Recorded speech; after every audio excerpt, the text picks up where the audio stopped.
Hare Krishna, welcome back to my new video. তো আমরা সকলে জানি এই কলিযুগের একমাত্র মুক্তির পথ হলো হরিনাম সংকীর্তন বা হরিনাম মহামন্ত্র।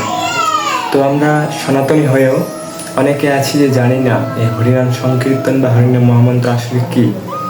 তো সম্পূর্ণ ভিডিওটি দেখুন এবং জানুন এই হরিনাম মহামন্ত্র কী এবং এর অর্থ কী। তো কলিযুগের হরিনাম মহামন্ত্র হচ্ছে হরে কৃষ্ণ কৃষ্ণ কৃষ্ণ হরে হরে, হরে রাম রাম রাম হরে।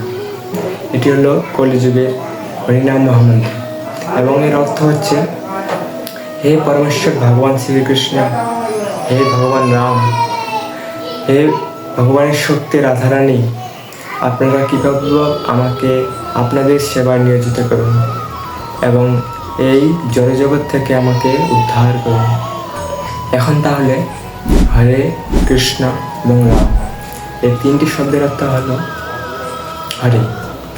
হরে অর্থ হলো এটি ভগবান শ্রীকৃষ্ণের আহ্লাদিনী শক্তি শ্রীমতী রাধারানীর হরা নাম থেকে হরে সম্বোধন করা হয়েছে।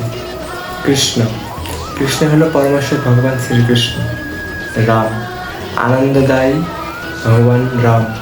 তো আজকের ভিডিওটি এই পর্যন্তই। কারো কোনো কিছু জানা থাকলে কমেন্টে জানাবেন। তো আমার অপরাধ ক্ষমা করবেন এবং ভিডিওটি ভালো লাগলে লাইক কমেন্ট শেয়ার করবেন এবং পেজটিকে ফলো দিয়ে পাশে থাকবেন। আর যারা ইউটিউব থেকে দেখতেছেন তারা সাবস্ক্রাইব করে পাশে থাকবেন।